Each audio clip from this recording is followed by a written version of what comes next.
The moment you close that door, your dog's world changes completely. Not because they're dramatic, not because they're spoiled, because you are their entire world, and you just left it. What happens in the minutes and hours after that door closes is something most owners have never fully allowed themselves to think about. Because if they did, they'd never leave the same way again. By the end of this video, you'll understand exactly what your dog experiences from the moment you walk out to the moment you come back. And that understanding will change everything about how you say goodbye. Let's begin.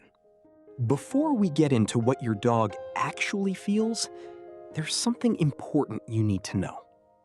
Not every dog experiences being alone the same way. Some dogs adjust, some dogs struggle, and some dogs suffer in complete silence while appearing completely fine. By the end of this video, you'll know which one your dog is. Welcome to Dog Care Secrets, where your dog's health, happiness, and long life come first. The door closes. And for most dogs, the first 30 seconds are the hardest. Here's why. Your dog has been tracking you, your movements, your sounds, your scent, since the moment you woke up. They noticed when you put on shoes. They noticed when you picked up your keys. They noticed the specific sequence of actions that their experience has taught them means one thing: you're leaving. Their heart rate begins to rise before you even reach the door. Cortisol, the stress hormone, starts releasing into their bloodstream. And when that door finally closes, the silence hits them immediately. Not gradually, immediately. Studies on dog behavior during owner absence show that the highest spike in stress indicators, vocalization, pacing, destructive behavior, happens in that first 30 seconds to 2 minutes. Not an hour in, not after a long time alone, right away. The beginning is the hardest part. After those first difficult moments, most dogs do one of 3 things, and which one your dog does tells you a lot about how they're coping. The first response, they search for you. They move through the house, room to room, following the trail of your scent, not randomly wandering. Searching, checking the places you usually are. The bedroom, the kitchen, your chair. They're not confused. They know you left. But the searching is a self-soothing behavior, a way of staying connected to you through the only sense that still has access to you: your scent. The second response? They settle near your things. A dog that curls up on your worn clothing, or sleeps on your side of the bed, or lies directly in front of the door, is using scent as an anchor. Your smell tells their nervous system they were here. They'll come back. The third response, they can't settle at all. Pacing, whining, destructive behavior, excessive barking. This is separation anxiety, and it's not a behavior problem. It's a stress response, and it requires a different kind of attention than training alone can provide. Here's where the science gets remarkable. Research published in animal cognition journals shows that dogs have what scientists call an episodic-like memory. They can't recall events the way humans do, with narrative and sequence, but they retain the emotional signature of experiences. What this means for your dog when you leave?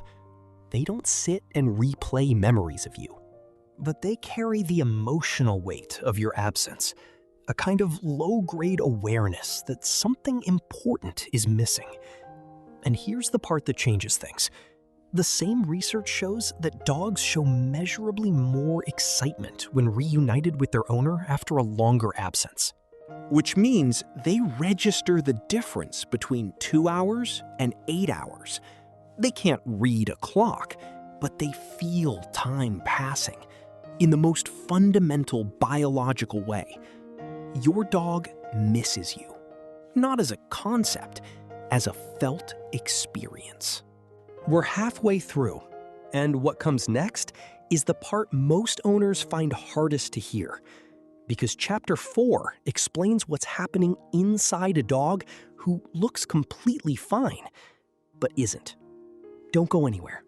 This is the chapter most owners need most, because the dogs that worry me most aren't the ones that bark and pace and destroy things. Those dogs are showing you something. The dogs that worry me most are the ones that appear perfectly fine. They don't bark, they don't destroy anything, they just wait, quietly, still. And owners assume that means they're okay. Sometimes that's true. Some dogs genuinely adjust to solitude well. But research using heart rate monitors and cortisol testing on dogs during owner absence has found something disturbing. Some dogs who show zero visible distress behaviors still show significant physiological stress markers. Elevated heart rate, elevated cortisol, suppressed immune function over time. They've learned that expressing distress doesn't bring you back, so they stopped expressing it. But they didn't stop feeling it. A dog that is too quiet when alone is not always a dog that is okay when alone. Most owners assume that the longer they're gone, the more their dog suffers. The research is more nuanced than that. Dogs don't experience time linearly the way we do. The most difficult window, as we discussed, is those first 30 seconds to 2 minutes. After that initial spike, many dogs enter a kind of low arousal waiting state. Not happy, not miserable, waiting. The stress rises again at 2 distinct moments, when internal biological signals suggest it should be time for you to return. And when those signals are wrong, when you're late, when the routine breaks, when the door doesn't open at the time their body expected it to. That second stress spike, the one caused by an unexpectedly late return, is often more significant than the original goodbye stress. Consistency in your schedule is one of the most powerful gifts you can give a dog that struggles alone. Not because it eliminates the missing, because it makes the waiting predictable. And predictable is manageable. Let's talk about what actually works. What most owners try first, the TV or radio. Leaving sound on for your dog has mixed research support.